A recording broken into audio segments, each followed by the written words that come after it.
What up, y'all? Welcome to Keep It at 9450, Codename WBB. My name is Lauren, and I have the usually behind the scenes guy, Tex Winter in the chat, Kdot here accompanying me today. DA is a little bit under the weather, so we're letting him rest up. So Kdot was nice enough to join me, so I wasn't just here talking to you guys by myself. How you feeling today, Kdot? Hey yo, what up? What it is? What's popping? I am bugging right now. This is gonna go on the blooper reel, but everything is all good, Lauren. I am excited to talk about opening week and everything that we've kind of discussed, in our pre-prod meeting and all of that good stuff. I mean, it's been incredible games. It's been incredible dialogue in the first week, so just ready to get started. And shout out to everybody in the text winner comments lounge. That'll be kind of trickling in a little bit. So, let's get started. Yes, yes, yes. As you said, a very, very jam-packed week with basketball, which is great for people that enjoy basketball as much as we do. So we'll just start by recapping most of the games. We'll just say the games that kind of caught our attention because they played literally so many games this week that we don't have enough time to go through all of them.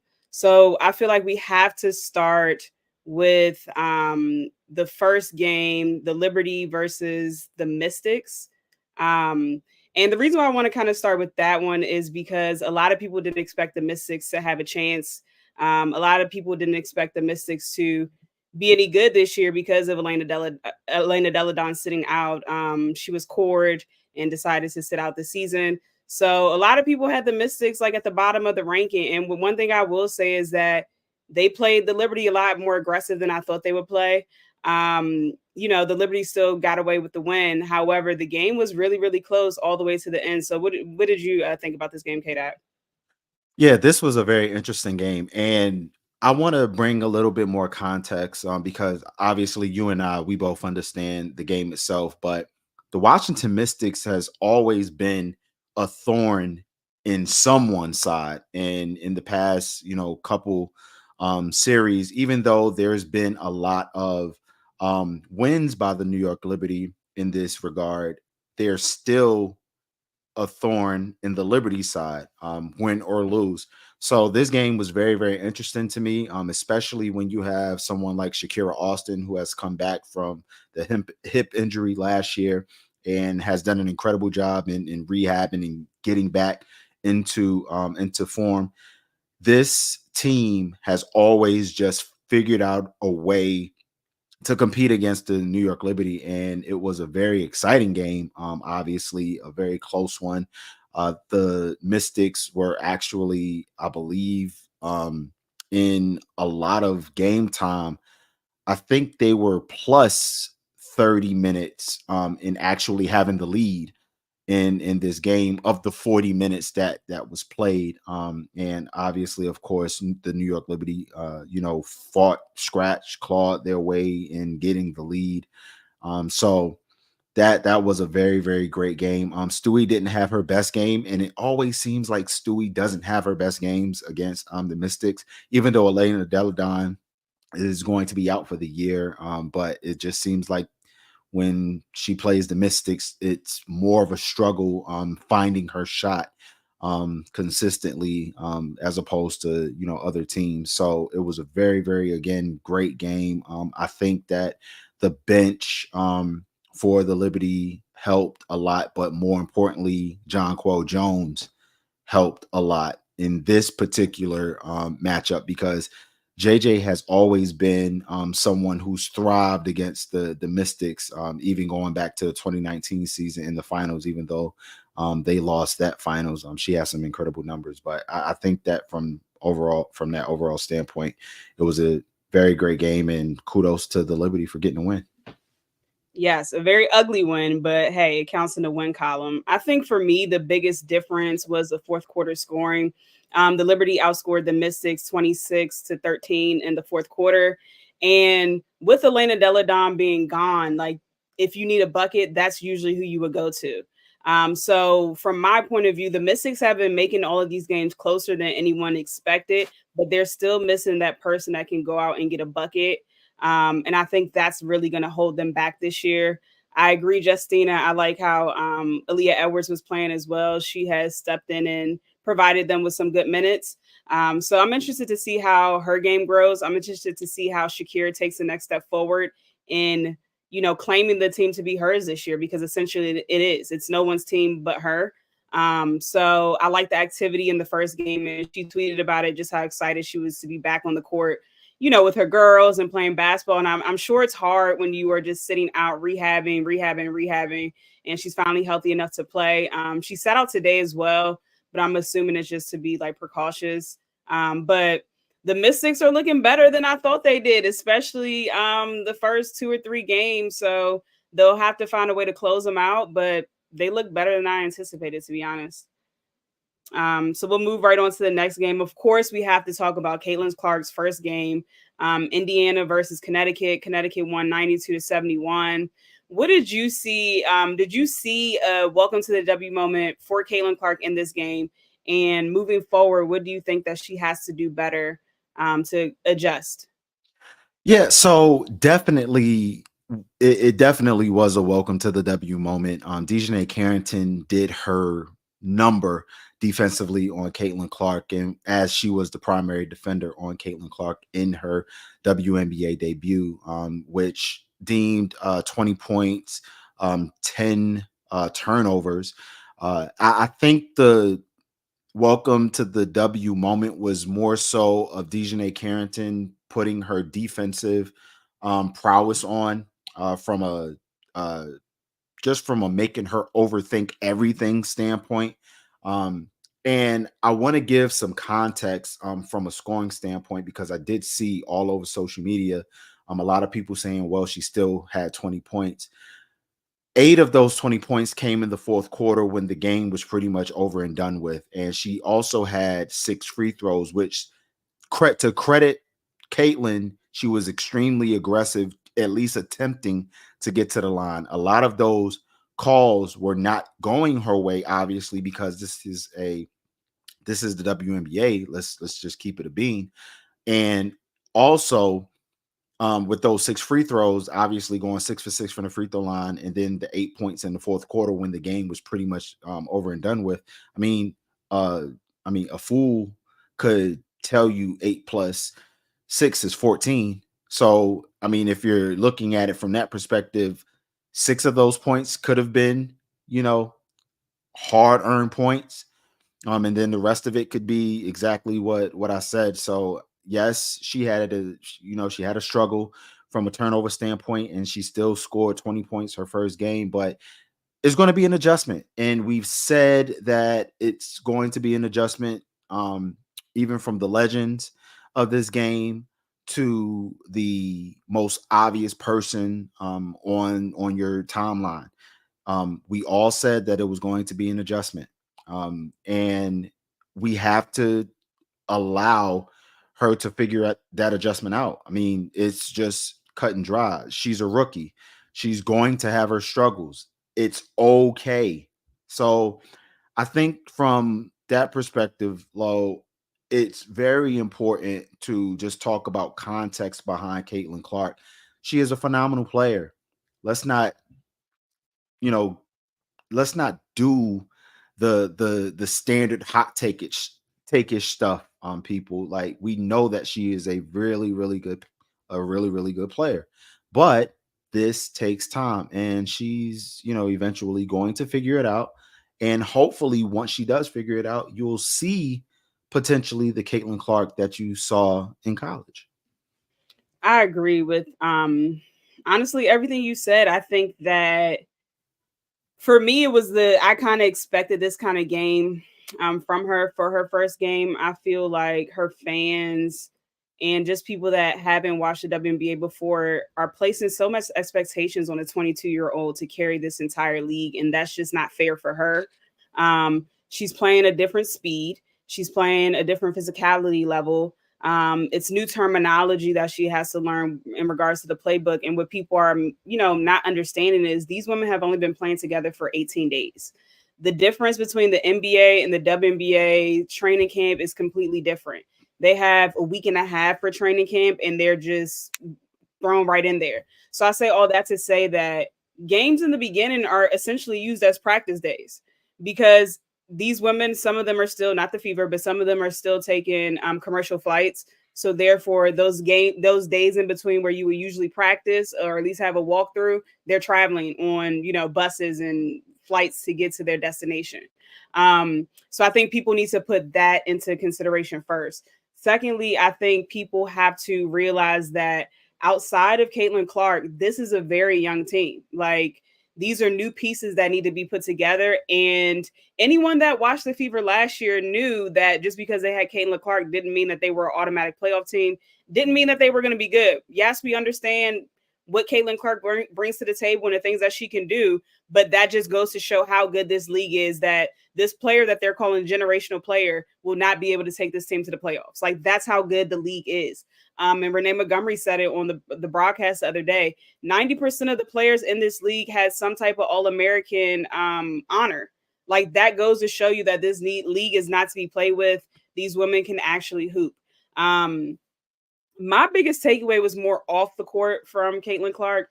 It was just the crazy narratives that I saw with the goalposts, like literally flapping in the air, because it was just moving. You know what I'm saying? Like, first people said that it wouldn't take her time to adjust. Then they changing it up. Now they see that the WNBA is for real. They're changing it up. Oh, but y'all said that her game wouldn't translate. No one said her game wouldn't translate, because shooters can shoot. Shooters can shoot. That's not going to change regardless of the league you're playing in. If you have the fundamentals to shoot the rock, you're going to be able to shoot. So I think that the goalpost is moving. They're doing this narrative where they think if you don't think Caitlin Clark is the best player in the league right now, you're hating. So that's been very fun on the timeline. I can't wait for it to die down. But for Endgame, I agree. Dejanay was just strapping 9450. I mean, she was everywhere. She followed her damn near till the locker room, and people keep saying, oh, they're keying in on her, they're blitzing her. But if you look at the games, that's what they do to guards. They're blitzing. They're trying to make it harder. Do I think Caitlin will be great in this league? I do. I think that when the game slows down for her, when she figures out that she cannot play the same style that she played in Iowa, that's not going to work in the WNBA, then I think everything will start getting better for her. But I think it starts with coaching. I think Christy has to put them in better situations to succeed. The ball should run through Aaliyah Boston. And people don't like that I say that, but this is why I say that. Number one, Aaliyah Boston is the foundation of that team. She has already proven to be successful in the WNBA. She was the Rookie of the Year last year. She was a rookie that was an all-star last year, and she also led the league in field goal percentage. So she has proven to be able to contribute.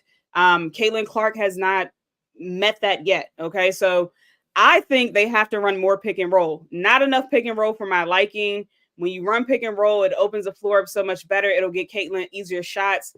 I think when we saw her play the other day, she had her best game to date because they were actually setting good screens. They were actually running her off of screens. Like they were actually putting in her positions to not take so many difficult shots. And I think that's what it's going to take is, number one, they have to identify who are we playing through, and the answer should be Aaliyah Boston, and then kind of go from there.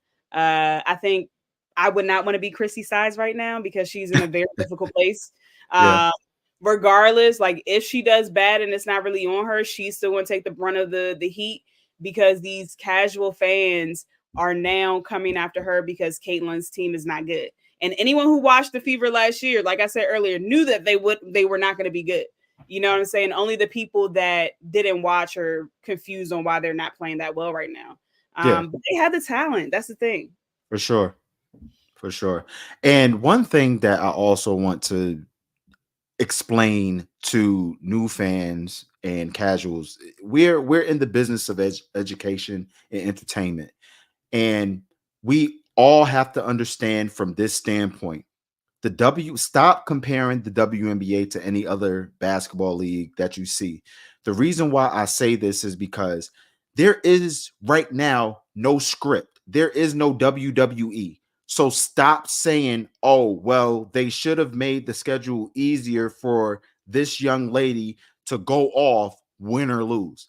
It's not like that. It's not how this works in the WNBA. And stop saying this is why the WNBA doesn't get the looks, doesn't get the recognition, doesn't get the viewership that they're all claiming that they should deserve. Like, let's stop doing that, because every year since, I would say, the Wubble year, we've seen record numbers in viewership. I'm talking about 300%, 300% over. So let's get away from that type of narrative, and let's continue to focus on the actual players that are incredibly talented in this league, put more eyes on them, and allow Caitlin Clark to do Caitlin Clark things when she's able to mature into the player that we all know that she can be. It is okay.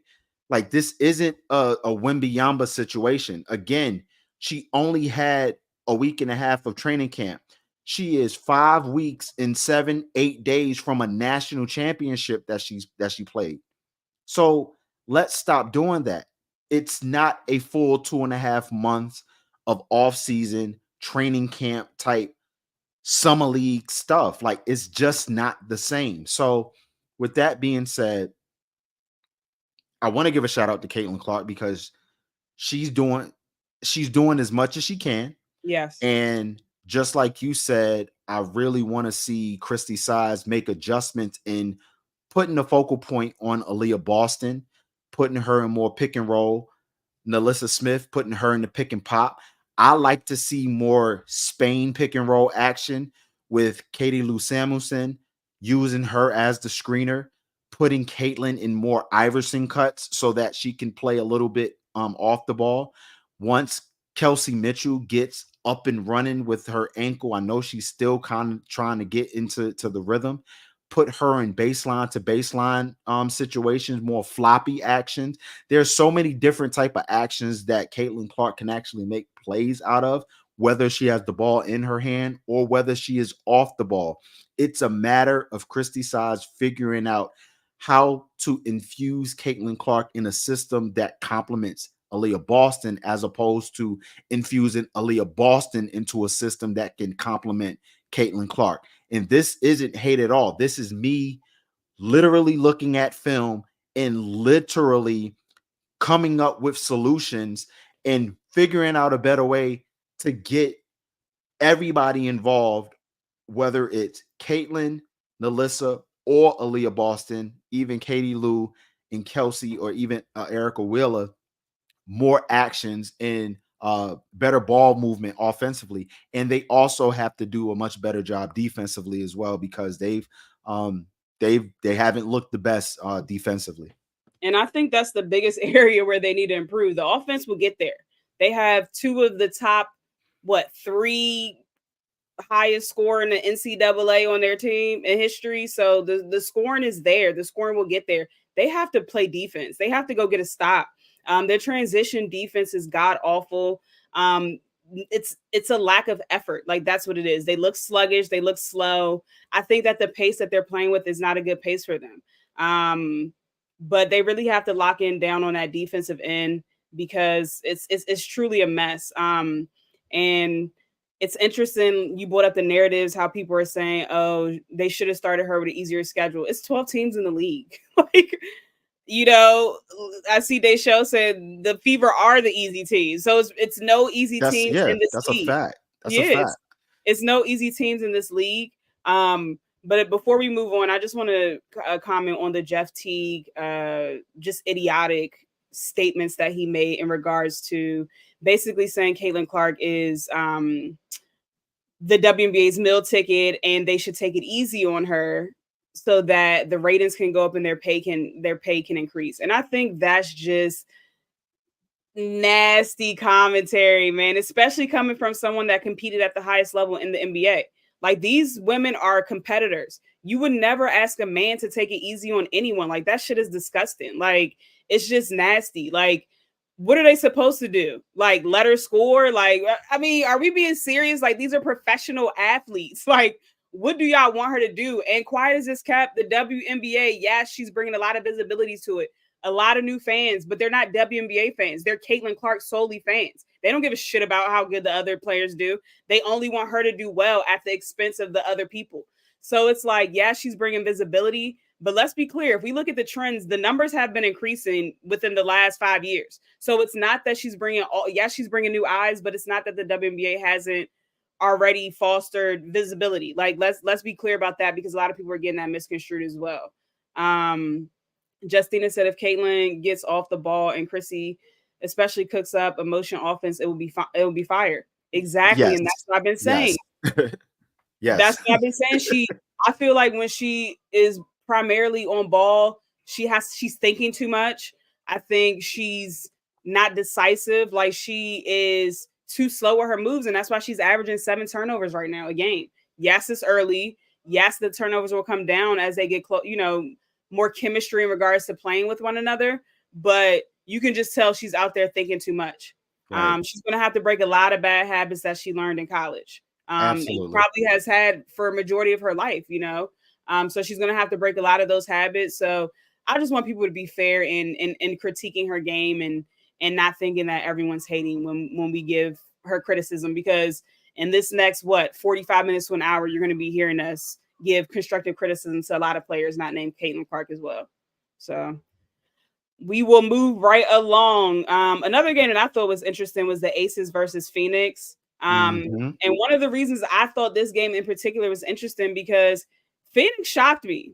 I thought that they were not going to be that good without BG. I'm not going to lie. First year head coach, doesn't have experience with the WNBA. I thought that, Asia was just going to dominate in the paint because they didn't have anyone to really defend her. And that wasn't the case. I mean, the defending champs came out red hot. They outscored the Mercury 29-14 in the first quarter. And the second quarter is when Phoenix started to return the favor and come back, beating the Aces 27-13 in that quarter, and essentially just getting back into the game. I think the main key to the Aces winning were just capitalizing off of the Phoenix's turnovers. They had 15 turnovers, which led to 23 points for the Aces. And again, like I said before, not a lot of time. This is a brand new team. A lot of players came in during the offseason. Not a lot of time to mesh and gel together. So I expect high turnovers, this early in the season. But I like how Phoenix was playing. They're very gritty on defense, which we kind of knew once they bought Cotton and once they bought Natasha Clouden and even Beck Allen. We knew that they would be pretty decent defensively, and they did well. I think Asia is serious and she is ready for this three-peat. You can just tell her demeanor is different. Like she's not satisfied. She was laying it into her teammates. She scored 30 points, had 13 rebounds and 5 assists. And let me just tell y'all one thing. If Asia Wilson gets consistent with this 3-point shot, oh, y'all in trouble. It's curtains. The league is in big trouble if y'all allow A' to get a 3-point shot. Yeah. And shout out to A', by the way. I love that nickname. I'm probably going to have to change it to A' Nike, if you will. But I think that you're 100% correct when it comes to Asia and her mentality. So A1 is obviously going to be someone who is going to wreak havoc all season long. She is going to make sure that there will never be a 4th place vote mentioned with her name ever again. So her leadership, even with Chelsea Gray out, and reports show that Chelsea Gray is continuing to progress after her foot rehab. So hopefully we'll see her in the next few weeks, but she's still going to be out for a little while longer. It just goes to show how important the chemistry and how the team is meshing together. If I'm not mistaken, I think the entire team, if I'm not mistaken, did not go overseas this year. And they stayed together to mesh and to have a little more cohesiveness. And obviously you could have seen that in the preseason game that occurred last weekend, which was again an incredible one to see. So I like that right now with the roster makeup that they have without Chelsea Gray, they still can do a lot of things well without her. And then when they bring her back into the lineup, it's going to be scarier. But for you guys, and when I say you guys, I mean just open media in general, to wake up a sleeping giant was the biggest mistake that you could ever make. And shout out to Danny D, who is a diehard Aces fan. She has been on it from the time that they won the championship until now. She said that there's no letting up. And it looks as if we're seeing that right now with the Las Vegas Aces, even with their captain, their second captain in Chelsea Gray being out. Yes, I agree. And we can just scoot right forward to Saturday game since we're talking about the Aces versus the Sparks. Aces won 89-82. Again, another close game. I think that we're seeing the Aces miss Chelsea tremendously. They're just so talented that they're still able to win games, but you can just see that they miss Chelsea. It looks very unorganized, or it's not as much cohesion as we're used to seeing them play with, and that's to be expected when your floor general is out, and just the many things that Chelsea does for this team while on that floor. You got to play by committee, because one person is not going to make up for her, take up the big shoes that she fills. I think that in watching the Sparks game, I know the first game the Aces played, I saw KP run a little bit more point guard. In the Sparks game, I saw Jackie running a little bit more point guard. And I actually prefer Jackie running a little bit more point guard, because she's more decisive with her passes, and she knows when to be aggressive and attack versus when to get her teammates involved. I think sometimes KP gets caught up in the game and she'll take like a transition three, which is fine, but it's the time of the game. Like sometimes she doesn't realize game situations. And so until Chelsea gets back, I'm sure that they will share the responsibility, but I really like Jackie at that point guard position. Yesterday she shot 4 from 9 from 3-point range.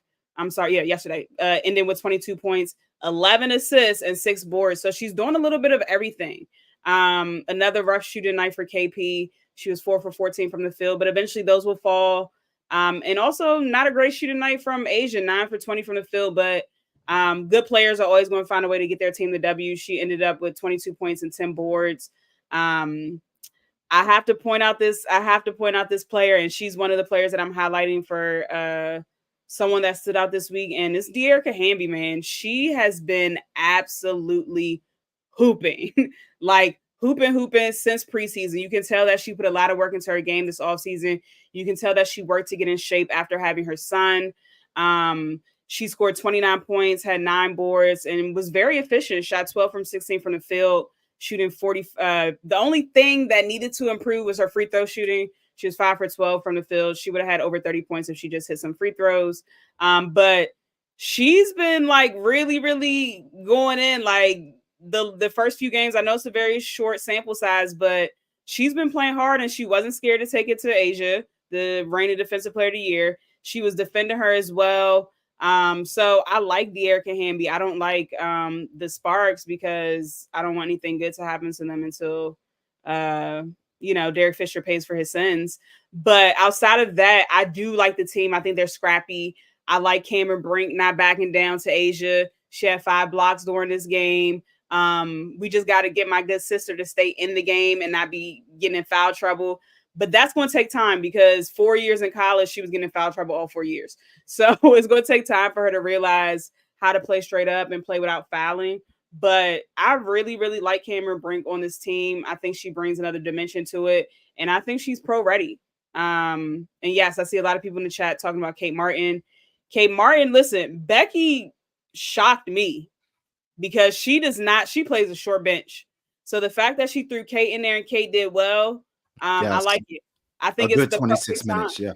Yep. I think it's the perfect time to give the rookies and give players that typically don't start, give them some time, build up the confidence now early in the season.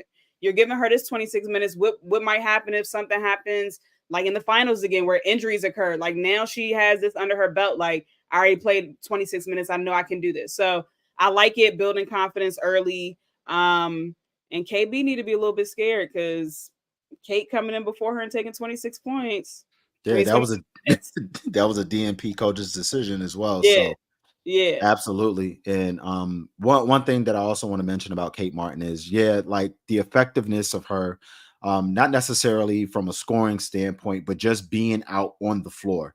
Like the plus minus, and I know plus minus is such one of those wonky stats that we really don't care about, yet we care about. I mean, a +8, being in there, having 5 rebounds, dishing out 3 assists. I mean, she was incredibly effective in the minutes that she played with the Las Vegas Aces. And another rookie that I want to talk about on the opposite side of that is I need to see more Rickea Jackson minutes. Only playing just about 21 minutes, 21 and a half minutes. I think that she can be a lot more effective if Kurt Miller could just trust the youth movement. It's going to get to a point where, yeah, you have a mixture of veterans and youth here, but I think trusting the youth and giving them the opportunity to make the mistakes that they're going to make earlier in the season would be so much beneficial for you at the end of the season, whether you're gunning for a playoff spot or not. You're either going to gun for that playoff spot this year. You should know early enough in the season where you're gunning for a playoff spot, or you're just going to just chalk it up to the 2025 draft. So I want to see more Rickea Jackson minutes. Let the rookies make the mistakes. Allow it to happen. So I want to see that. But I do see tons of potential with this Los Angeles Sparks team, and I really, really enjoy just watching them win or lose. I enjoy watching that team play. And De'Erica Hamby, big shout out to you for sure, because you have been in your bag your first couple games. And again, got to get that free throw percentage up. But we've known that even when she was with the Aces. But I think that from the overall Sparks perspective, they are really, really good to watch. And again, win or lose, I said that this team could be anywhere in that range of 16 to 17 wins, maybe 21 wins. It just you really need to see what Kurt Miller is how he's thinking, how he's going to navigate through the season. So, that in regard to the Sparks, I think that they're going to be pretty good. I agree 100% with the Rickea Jackson. She has to get more playing time. She's pro ready. Absolutely. Um, like she literally was cooking and then he took her out and then put her back in. I'm like, what is going on? She was 5 for 6 from the field against the defending champs with 13 points. And then it seems like he only puts her in when Cam is in foul trouble, which happens pretty often. But she needs consistent minutes where it's not just when Cam is in foul trouble. So it seems like everyone but Kurt knows that she needs to play a little bit more. So hopefully the social media and bullying helps and we get her to play a little bit more. So to answer Justina's question about Laisha Clarendon, I like Laisha Clarendon. She has been an incredible vet throughout her tenure in the league, but I do want to see a little bit more Zaya Cook. And I know they don't technically play the same position, but I think from a coaching mentor standpoint, I want to see the minutes in pretty much of an invert. Allow Zaya to just play, let her get through it. We saw it in AU. She had a terrible game, one game in AU, and then turned around the next game and had like a 30 piece. Like, just let them make the mistakes. Just in my opinion, because again, I'm pretty sure what your season is going to look like when you have the rosters that you have. Mm-hmm. Like, it is what it is. You're either going to be really, really good, you're either going to be really, really mid, or you're either going to be really, really bad. And to me, this Sparks team could be really, really mid. Just keeping it Agreed. a bean. Yeah.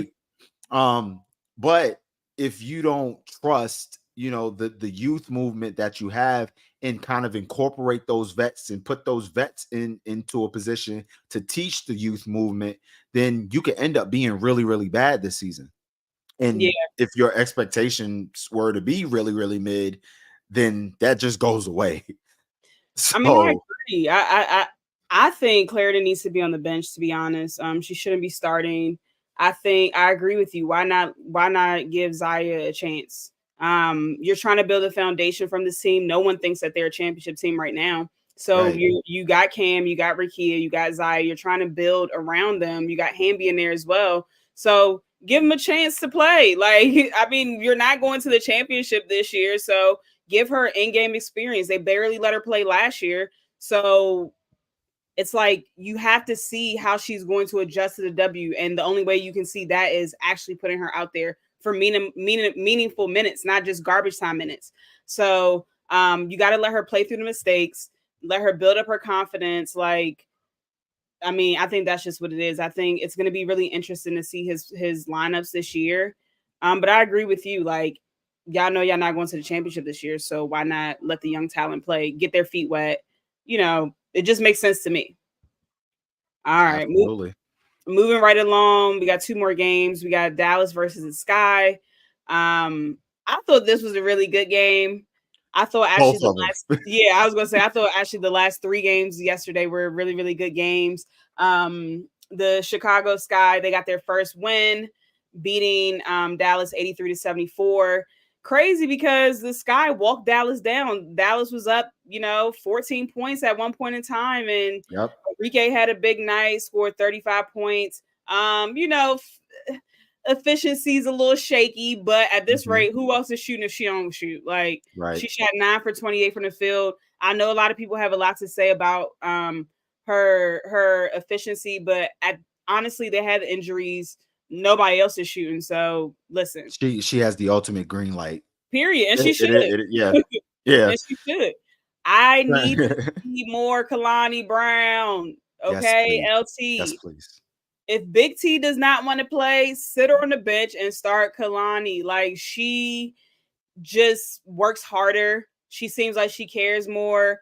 I just don't see Big T's motor, and it's frustrating because she's bigger than everyone out there. She's stronger than everyone out there, and she should be in the top 5 best player in the league conversation every year because she's just bigger and stronger than everybody. But it's her motor. She runs up and down the court. If they don't give her touches every now and then, she's pouting. She's not getting past half court. So that's like a motor issue. That's an emotional issue. That's like she needs to be sitting down on the bench. I did like Mo Billings as well. I loved her energy in the game. You won't see a lot Yes. of her on the box score, but she just brought energy. She got after every 50-50 ball. She got her hands on rebounds. She was literally just all over that floor.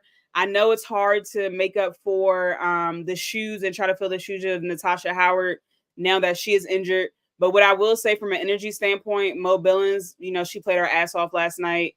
And I like what I saw from Chicago as well. Balanced scoring. Each starter scored in double figures. Love, love, love Diamond DeShille's energy right off back. She shot 7 for 12 from the field with 16 points and 5 boards. Elizabeth Williams came up big as well in the paint with a double-double, 12 points and 10 boards.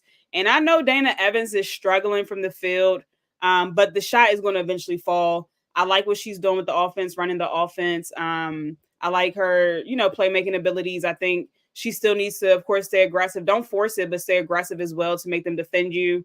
But overall, first win for Teaspoon. And you can just tell that she's building culture in Chicago. Those women they speak highly of her, and you can tell that they will run through a wall for her. And I like what they're building there. A lot of people had them ranked as one of the worst teams, so either 11th or 12th. I think they're going to shock a lot of people. I'm not saying that they're a playoff team or they're going to make it, to the championship, but I think they'll be better than a lot of people gave them, or I think they'll be better than a lot of people anticipated them being.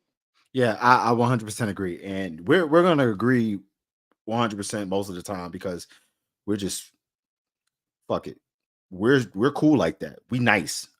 So from Chicago's standpoint, I want to shout out Chicago so much because they could easily be 2-0.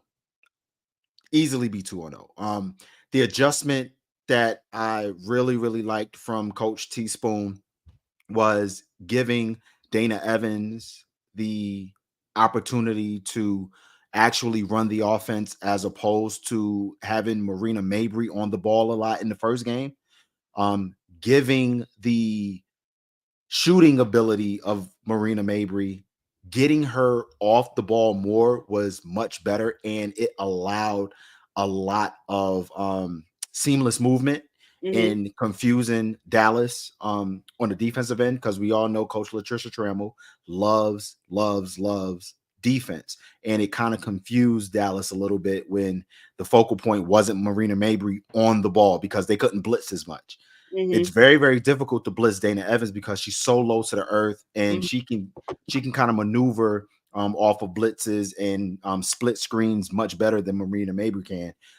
But also, big shout out to Kennedy Carter. She did her thug dizzle Big in the ones. second game. Mm-hmm. I loved every single minute of her playing. Mm-hmm. And for her to have the wiggle that first off, she's always had wiggle, but for her to add that additional wiggle for Chicago, it gave Chicago the opportunity to open up a little more, and it gave them the opportunity for second chance points as well, because she made sure that the floor was a little more spread out. She gave Marina Mabry the opportunity to be on the wing and not be the focal point of the offense on ball. She went in and helped with offensive rebounding, even if she did a little tap to Angel Reese or Elizabeth Williams. Like, the action, the energy was just there. She provided a huge spark. And Diamond DeShields, I love her game so much, and I'm so glad that she's back. She Yes. was incredible. My criticism of Coach Teaspoon in the first game was that I felt like she took Diamond out too early in the fourth quarter, which allowed Dallas to come back and go. I believe they went 8 for 8, literally went 100% in the last 5 minutes of the game.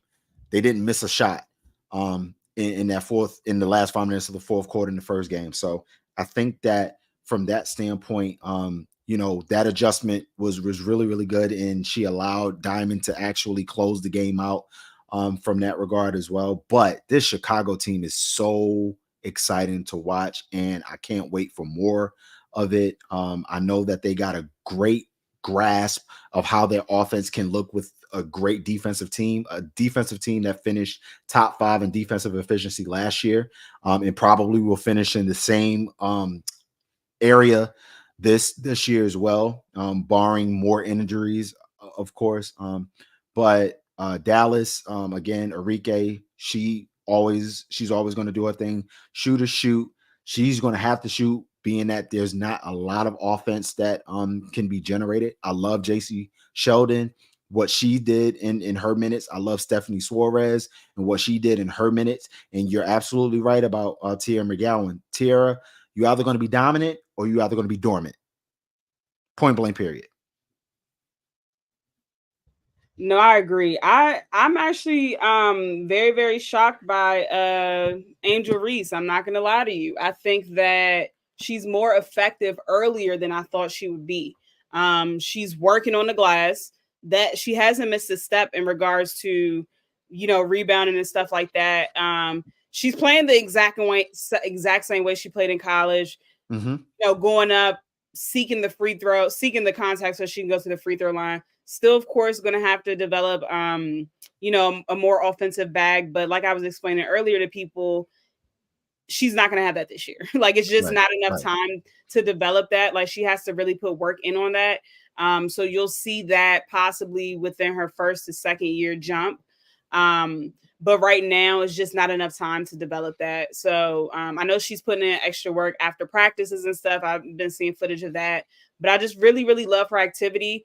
And she had a big test this weekend going up against two of the bigger body centers in the league with Big Absolutely. T and Kalani. And she, for the most part, held her own. So I think that that's a nice welcome to the W introduction. And I think that if you can hold your own against two bigs that are 6'7" and that, solid as them, she'll be pretty good moving forward.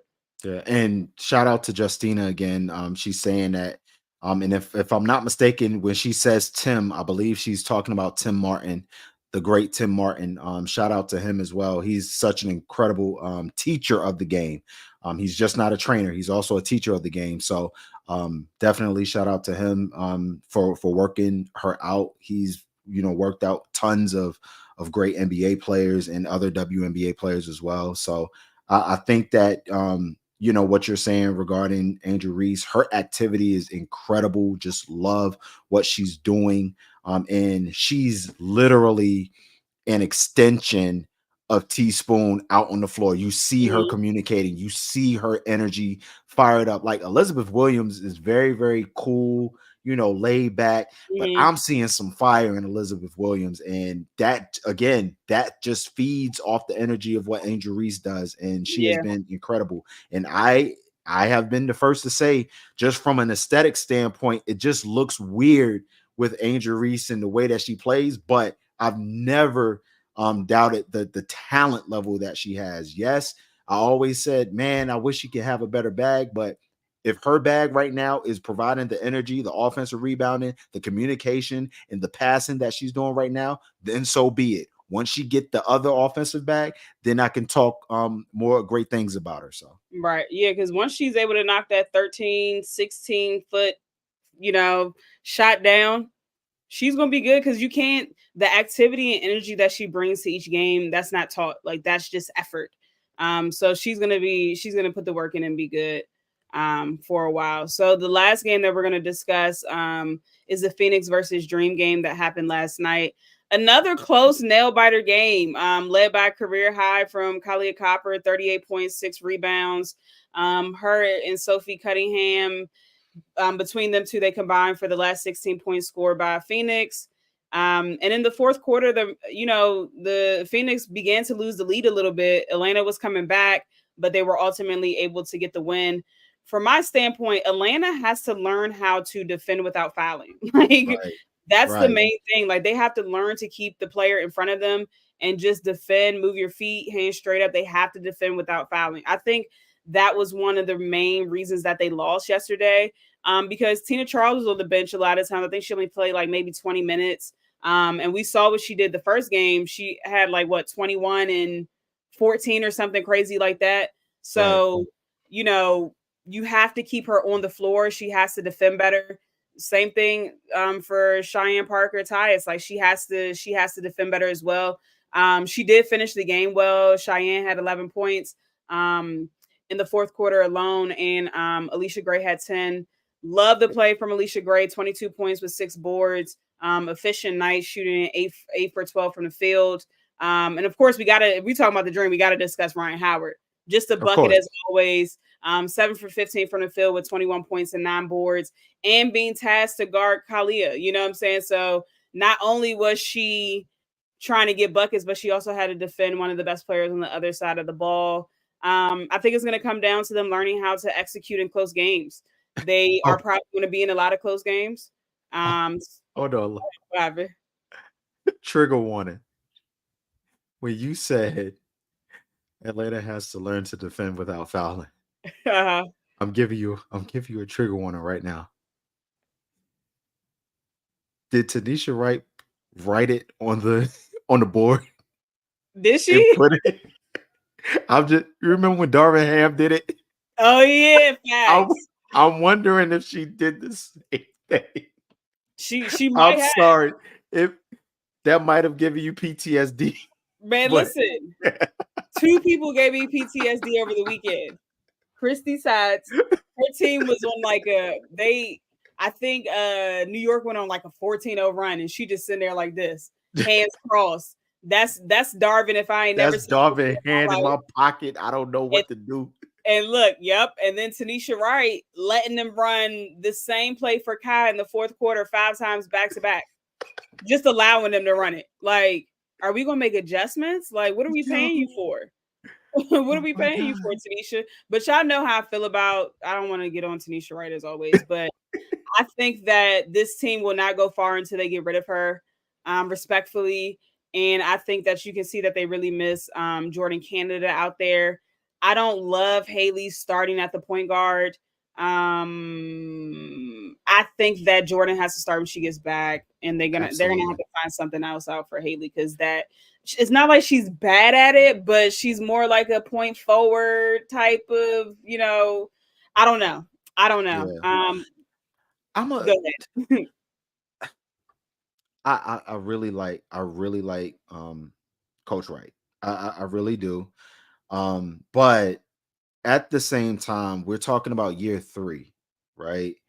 We're talking Mhm. about a team as talented as that team is, Mhm. could easily be undefeated. And you're absolutely right about adjustments. You're absolutely right about execution. You're absolutely right about schemes. Um, how to maximize the best part of your players' talents is one thing. Mhm. How to execute your actual overall team's mission to winning the games is, a completely different story. And with the talent that you have, there shouldn't be any reason not to execute and blow teams out with the talent that you have. Like, Yeah. the reason why you brought in Tina Charles was to help Cheyenne Parker play more of the 4 because of how good she is at the 4 position. And I know Tina Charles is on the other side of her career, from a age standpoint, but that still doesn't mean that she's not going to give you a clean 20 and 12, because obviously she did that in the first game, 21 and 14. So if you're looking at consistency, I mean, that's where I need to see Coach Wright excel. We can't have this up and down thing that we've been seeing the past couple years. We need to see more consistency there. And I still have faith that she can do it, but it's going to be very, very difficult to continue to defend if we don't see that consistency. So I'm still going to defend you because I love you as a coach, love you as a human being. Like, you are good at what you do. But if this becomes and continues to be inconsistent, then I can't do nothing for you. That's Now, just how long do you think that Atlanta will allow her to still be on this trial run? I think it's going to take this season. They're literally going to table this season. Like, this has to be a better season than last year. If this season isn't a better season than last year, then that's where you're going to have to go back to the drawing board and say, hey, maybe this wasn't what we thought it was. And that's just going to be the flat out, truth about that. So, I'm rooting for you. Um, but we need to see that consistency. Real quick before we move on. What's up, Ghost? Yeah. They shall handle him in the comments for me. But before we move on from that game, I just wanted to say shout out to Natasha Mack for stepping Yeah. up, filling in the big shoes of BG. I've been talking all for the last week about how I didn't think that Phoenix would do well without her because they're very thin at the center position. But she's come in and provided them with some really, really good minutes. Had Big 7 points, facts. but more importantly, had 11 boards. Shooting 3 for 4 from the field. But my thing was her activity. She was just active, getting her hand on the ball, boxing out, rebounding. She provided some big minutes for them. So I just wanted to shout her out before we moved on to the next section, which is top performers out of the games this week. And you guys can comment in the chat as well. Who were your top performers, Kdot, and why? What did they do that made it kind of stand out for you this week? Well, my top performers has one is obviously the reigning finals MVP in Asia Wilson. The reason why she's like my ultimate top performer is because of exactly what she did in the first 2 games. Being a leader, making sure that the defending champs win games even without your starting point guard. Like, she's Mm-hmm. just been that good. A second top performer that I want to give a shout out to again is De'Erica Hamby. I know that it's been 2 losses, but De'Erica has really, really stepped into a role where she's just going to say, listen, I know that I need to prove to everybody that last year was a comeback, after the pregnancy, and congratulations once again. But this year, I'm not taking any, like, I'm cashing checks, I'm taking names, cashing checks, and I'm doing my thug dizzle. So those are my two top performers. And my honorable mention is, even though we didn't mention the game, Nafisa Collier. Like, she's been killing. And that double overtime game on Friday night was Mhm. ill. Like, oh my God, that was such a great game to watch. But Nafisa Collier, she's been doing her thug dizzle, and nobody probably anticipated the Lynx being number 4 right now, even though we're only 2 games in. They're still undefeated. But it's been really, really great to see Nafisa Collier do her thing. I've seen MP Fee a lot, and she Mhm. finished top 5 in MVP voting last year. So I think that she's been just doing her thing for the Minnesota Lynx. Yes, I agree. We have a lot of the same people, so I'll just repeat them, but not go into detail. So I had De'Erica Hamby, and I already pointed out why. I also had Asia Wilson, and I pointed out why as well. A lot more responsibility will be placed on her with Chelsea being out, and she's just helping them to continue to find ways to win. I also have Fee as well because she's just been doing it all, scoring, rebounding. She's actually tied for first in steals as well. So just been doing a little bit of everything. The two other people that I wanted to kind of throw out there was Alyssa Thomas. Mhm. Um, she hasn't lost a step, as we all saw. She's leading the league in assists right now, and tied for fourth in rebounding. Had a triple double in her first game. She's just putting the league on notice that, like, this is what I do. So when you start to talk about the best players in the league, she has to be in that conversation because getting a triple double is not a hard task. It is a very difficult task. So sometimes she makes it look a little bit too easy, Right. whereas people don't give her the credit that she deserves for it. But the motor on Alyssa Thomas, like, she plays the whole game. She is, always in everyone's face, encouraging them, probably cussing them out as well. But she's getting that team going, and Connecticut is going to be a very good team. And the next person for me was Dejanay Carrington. Like I said, For feisty sure. on defense, stepping into that starting role this year.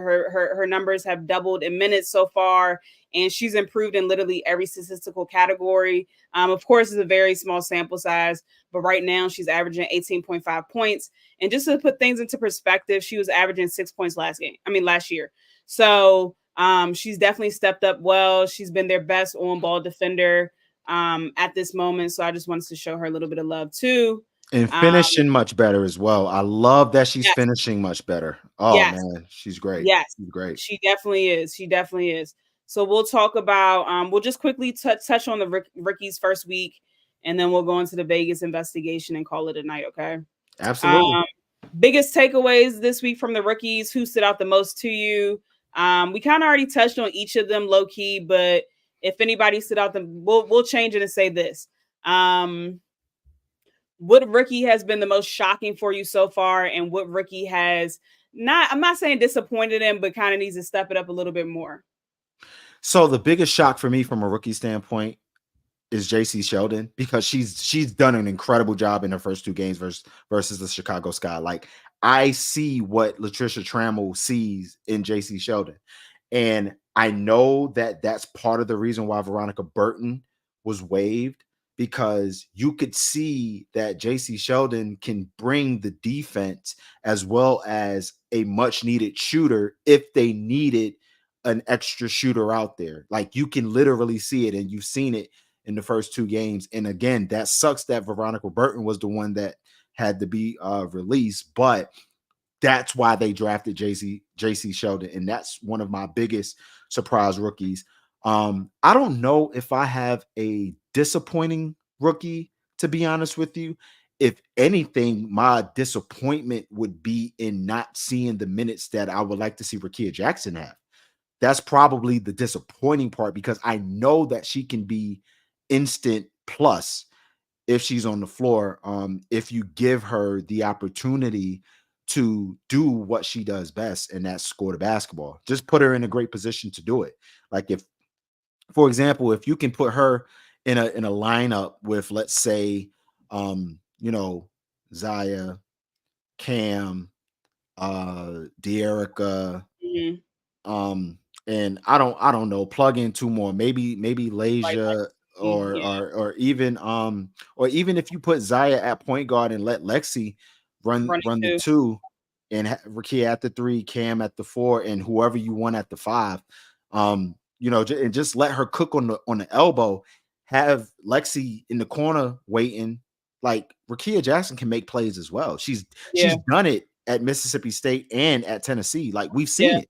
So yeah. like let her cook. Right.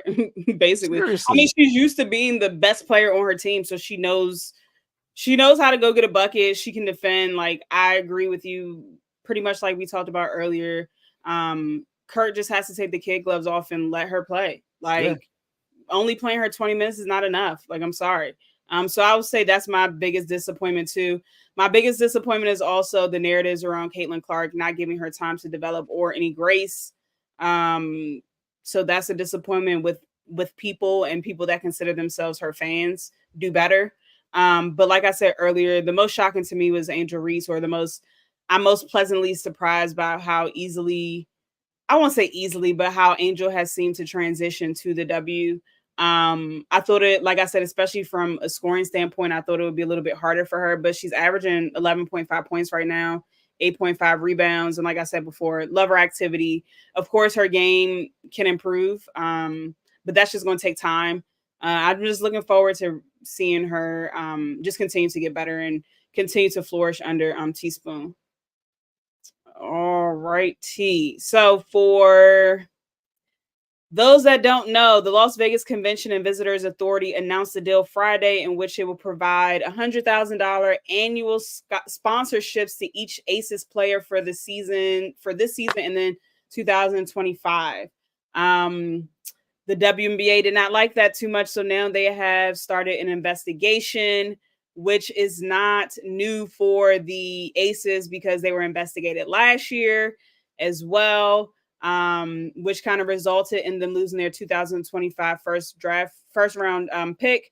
And then also with it made Becky Hammon sit out for 2 games. So it just seems like the year always starts with some BS for the poor Aces.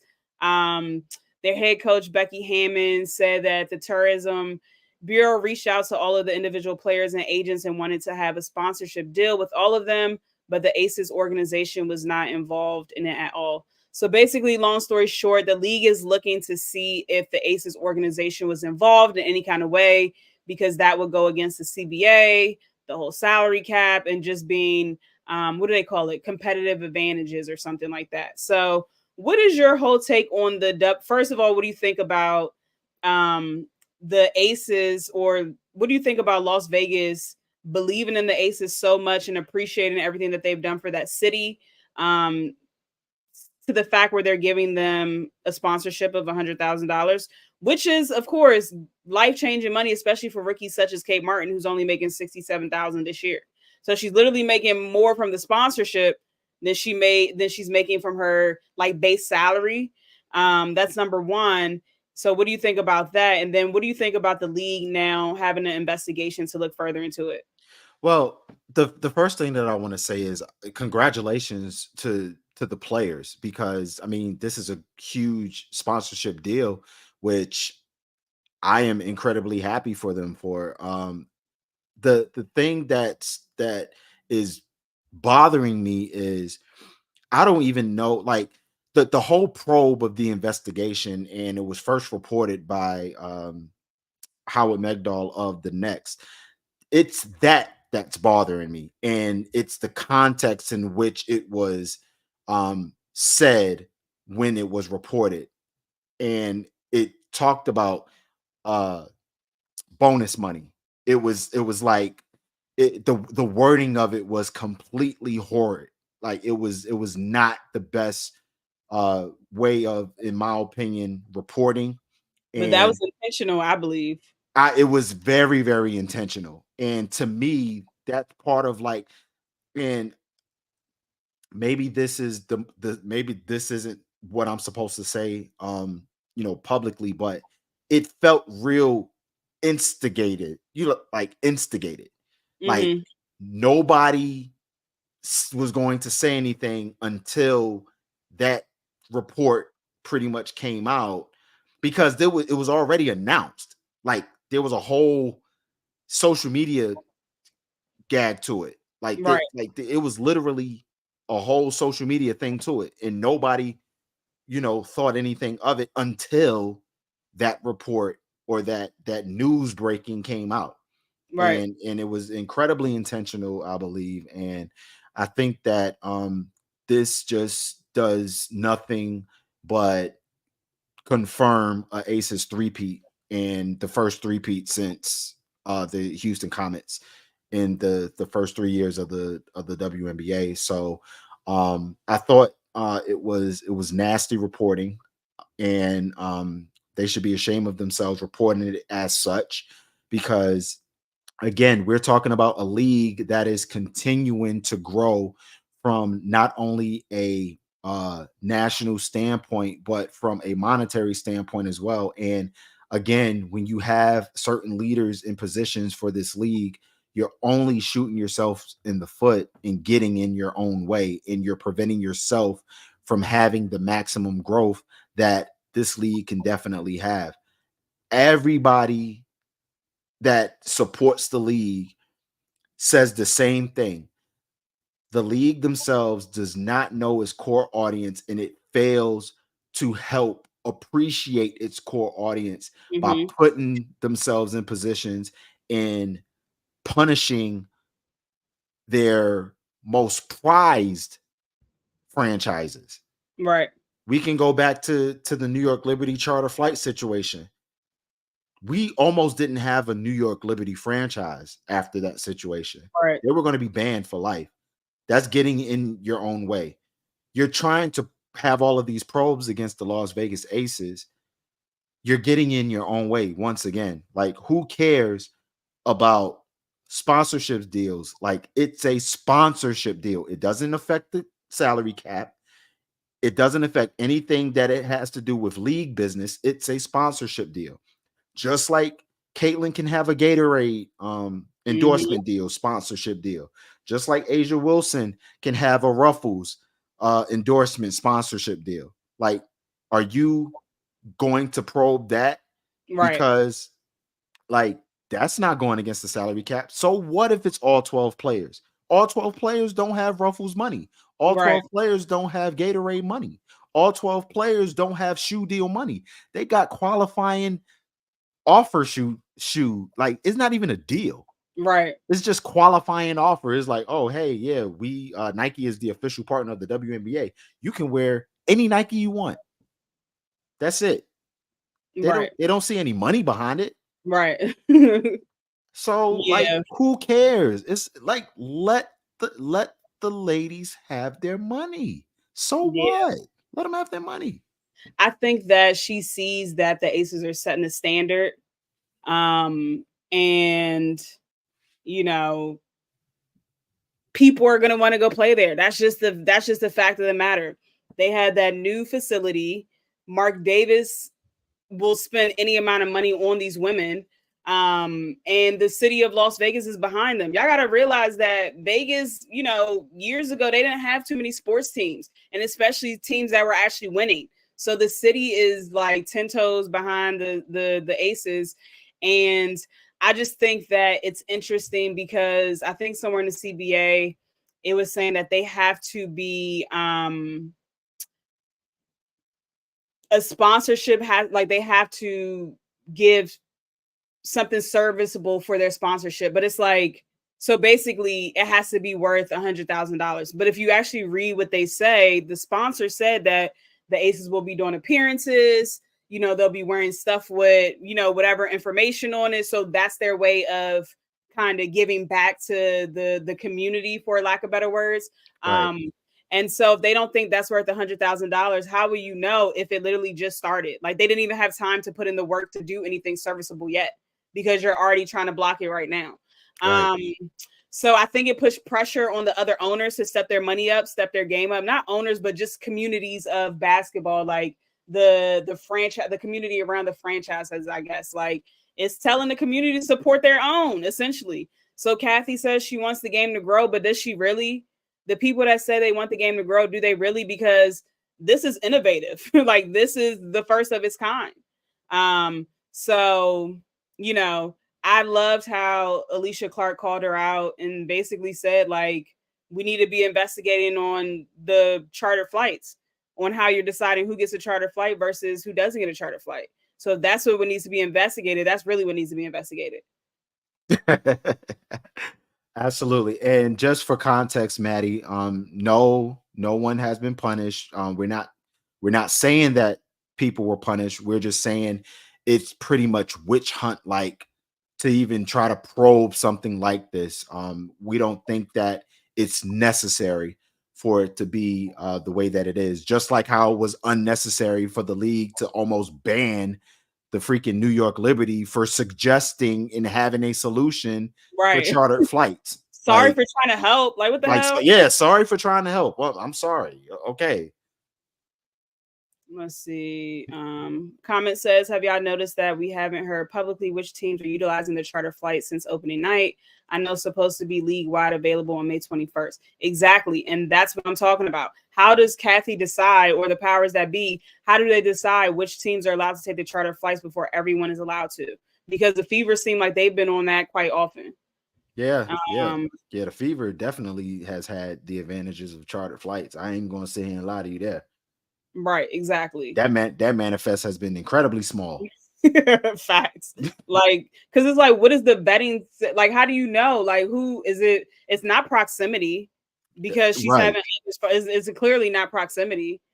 Danny D said Catherine needs to be investigated with how she governs the league. True. Maddie said, I mean, we were terrible, and I wouldn't have fought a ban in order to save me from suffering. But look, then you wouldn't be where you at now. Y'all were exactly last year. You know, you wouldn't be where you are now. You know, so and the New York Liberty are a foundational team of the WNBA, one of the original teams. Like, please, the fact that they even threaten that is just nasty. Yeah, that's real nasty. So, Ghost said, like Gilbert Arenas said, let's push the millionaire owners out and bring billionaire owners. That part, I didn't think I would ever agree with Ghost, but I did today. All right, hey. So the last thing go ahead. No, I was just gonna say, Ghost is a little sad right now, so he's gonna agree with everything that we probably have going on until it gets. Hey, Ghost, we told you so. We told you. I specifically told you so. It wasn't gonna be as sweet for Caitlin as you thought it was gonna be. Now she will be fine. Just give her and the Fever some time. They're very, very young. They have a newer coach. This is only her second year. She's trying to put it all together. Just give her some grace. Give her some grace. Okay. I'm gonna let's see, Maddie, real quick. Don't you think they could have just saved themselves any question, but just shooting a commercial or something? It seems so simple. Take away any questions. I mean, if the Aces were not involved in any way, I don't think that they should have to. I'm sure they're just making it as they make it. I think they're making it more than what it is. You're right. I mean, investigated, sure, but what about the money that you're using for that investigation can be used for something else in this league, because investigations aren't free. So why not spend our money in better places? But I get it. Y'all want to investigate, have at it. I think it's petty, but it is what it is. All right, so we're just going to preview the games really quickly. Let me know which game you're looking forward most to see in the chat as well. We have a full week of basketball again this week. We have Monday, Connecticut and Indiana. We have Seattle versus the Liberty. On Tuesday, we have Dallas and Atlanta. We have Phoenix and Las Vegas again. We have Washington and the Sparks. I'm interested to see that Washington and Sparks game, actually. Yeah, that should be a good one. We have Indiana and Seattle on Wednesday. That's the only game on Wednesday. So we might come back on midweek before that game and just discuss some other things, power rankings, such things like that.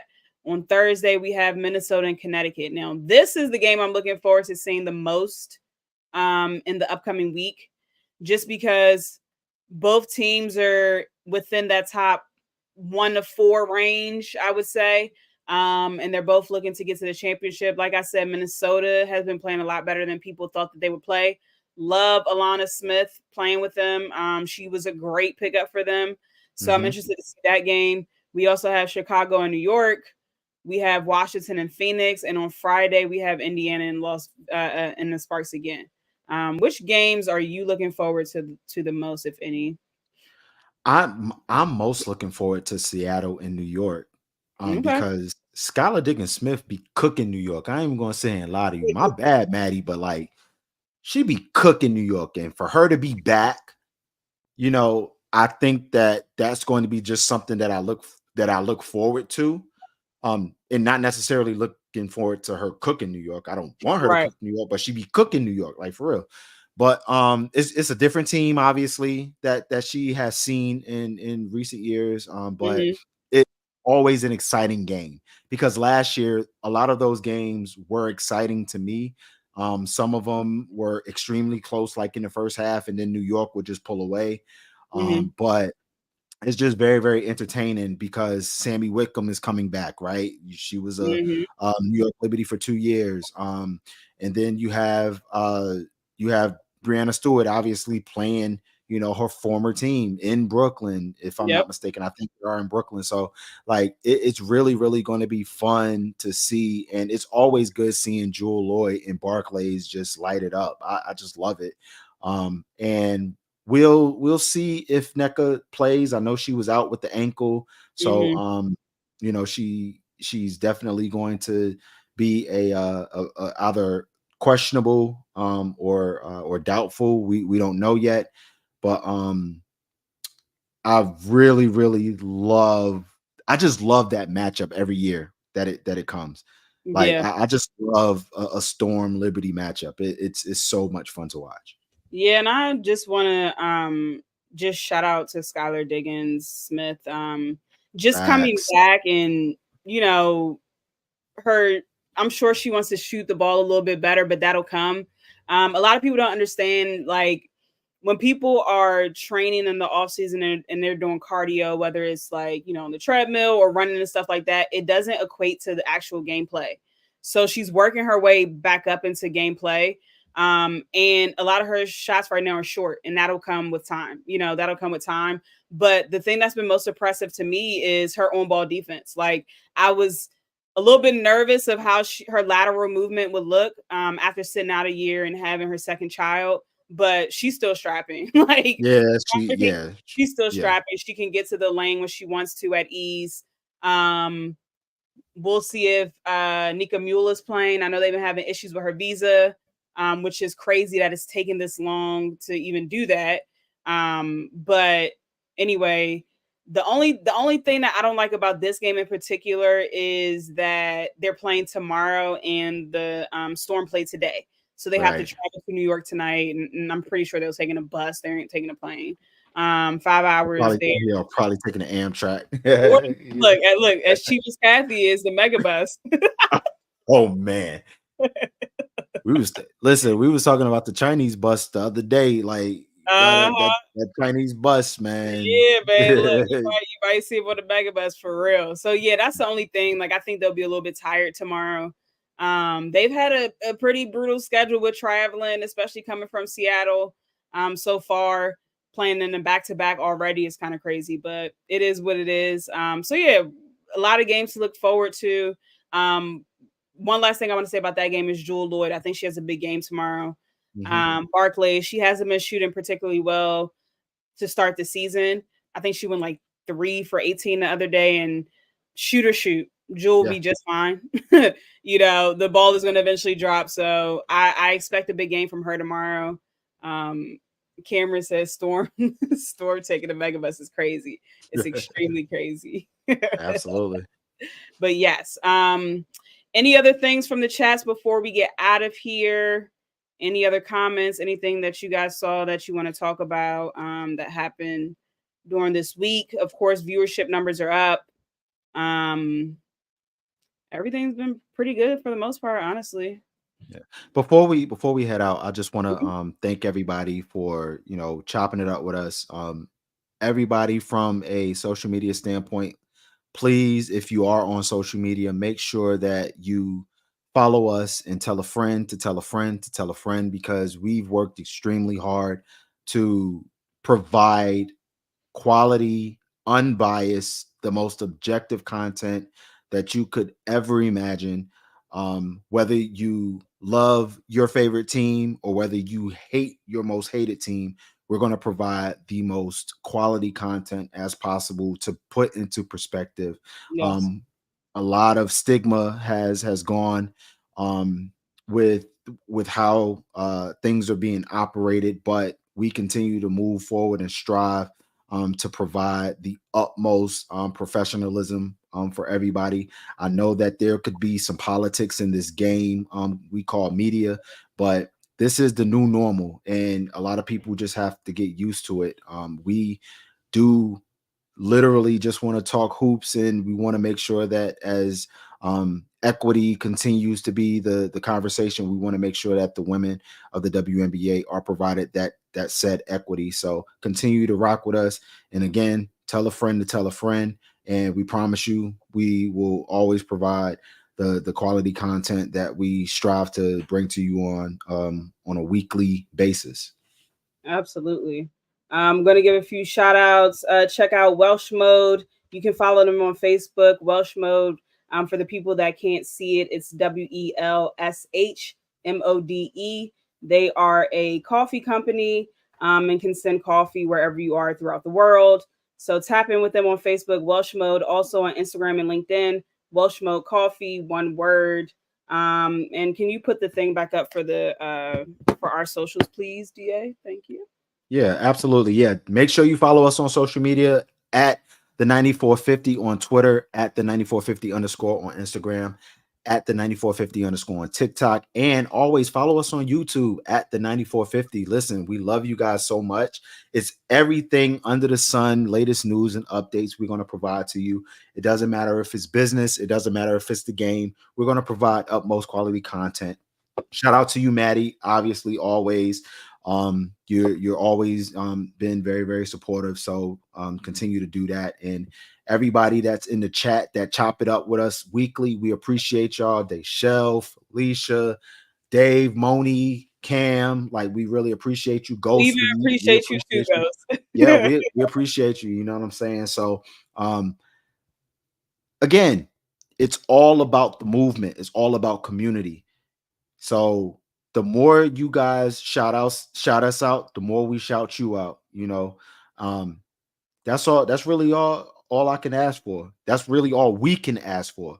Yes. Because if you're and this doesn't talk this where I'm not even talking about our regulars, but if you're new to this, if you want to be educated on it without being ignorant, like just be educated, and we'll Right. provide that to you. So Yes. let's continue to have fun with it. And shout out to Lolivia Pope, our gracious host, and shout out to DA. He was a DMP coach's decision, aka Sicky. Right. He wasn't trying to be out here on his Jordan flu game. But y'all know that look, that's a different story, women in the chat. Y'all know how men get when they sick. So Ah, come on, don't do us like that. Oh look, man, I I had to mean, give him look, he's not on I'm here. not.